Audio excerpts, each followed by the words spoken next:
Hello, this is a Bosendorfer 170 grand piano that's 5 foot 7 inches long, made in 1923, and it's just come onto the showroom floor having been repolished and new key tops, and we've restored the piano as usual, though it was restored in 1970 quite extensively. We'll see the worksheet in a minute, but it's a wonderful piano. We're so grateful to get Bosendorfers in. It's one of the very best, if not the best, 170 grand pianos, and we've been fortunate to have had several in and restored them in the past, and this is as good as any of them. So you can see the case is in extremely good condition. There are one or two aspects that the polisher didn't completely manage to disguise. Black pianos are extremely difficult to do. It can be disguised if it's a wood colour piano. And the other slight defect just above the keys, I don't know if you can see that on the video, it's obviously difficult to video black, and the music stand isn't perfect to look at, but I think it's very acceptable, and it's really a musician's piano. And the acoustic side is really perfect, beautiful to listen to. And it was restrung in 1970 apparently, and the tuning pins are extremely tight. The action's in perfect playing condition, and the hammers, these are new Arbel hammers, and as you can see looking at the top of them, hardly any wear in the hammer at all, so that doesn't even need refacing. Perhaps we want to voice them slightly, but really that's just played in. So really grateful to have got this piano in. If we look at the regulation too, we have fine regulated ourselves anyway, so if we look at the key, the hammer checking, and then if I lift my finger off the key, you can see it plops upwards at a reasonable speed, not so that you can feel it in your fingers, but fast enough so that it's going to take many years before it'll be too weak. So this always should go upwards. If they're too weak, by the way, they can not repeat, so it's really important that, but they'll stay like that for 30 years, I should think, at least. You can see the regulation screw at the back there for the spring, and obviously other regulation like let off here, and this is the let off button here. That's really important to get that as accurate as possible. And then the drop screw here, we've talked about this before, but I just thought I'd point them out to you. Sorry, drop screw not in focus, there we are. That's a drop screw for when it finishes up, so after it's checked, that's where it ends up. Should be, well, as close to the string as possible, but with good margin of error, so let's say 2-3 millimeters, and then let off if you can get it 2 millimeters, that's fine.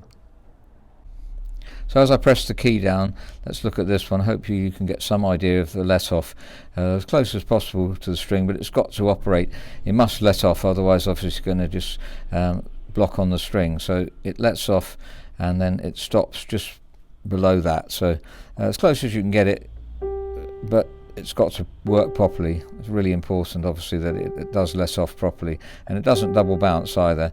It's alright if it springs back up like that, but it mustn't double bounce. So you can see some of the work that we've done on the piano, and just one or two things to do. Dampers not quite functioning in the bottom bass, they'll be perfect if you buy the piano. Well, obviously it's 5-year guarantee as well, so we don't want any problems with that at all. So looked at key weighting, and that is good throughout, perhaps slightly heavier in the bass than we'd like it to be, so we will be lubricating, and that'll make a difference. Lubricating the rollers and the balance rail, as we've said before, is the main way of making a difference. We could fine regulate the action weight after that if you really wanted it done, but I really enjoy the piano myself as it is, so I think you would if you bought the piano.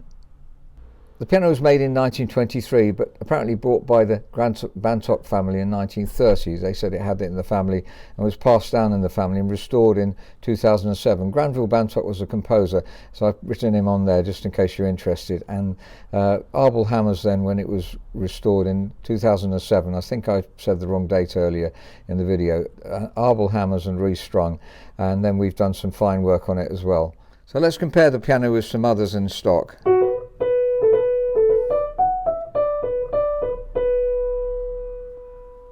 This is a Yamaha G1 made in 1974.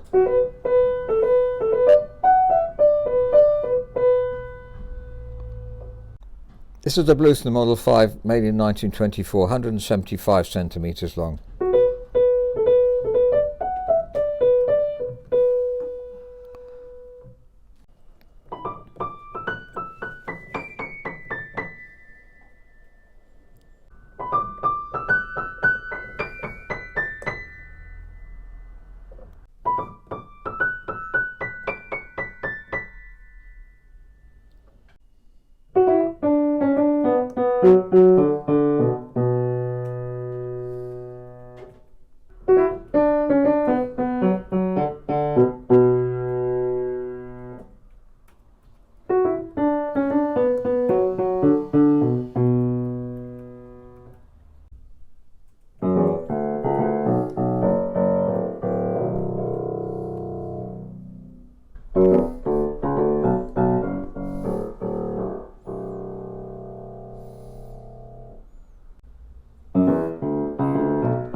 So that's a Bosendorfer 170 grand piano, made in 1923, and really you can't get much better grand pianos than this, and it's as good as any of the Bosendorfers of this length we've had.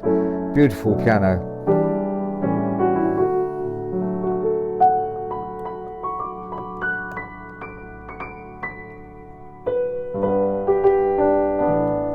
If you're interested, please do write to info@robertspianos.com. Thank you very much for listening.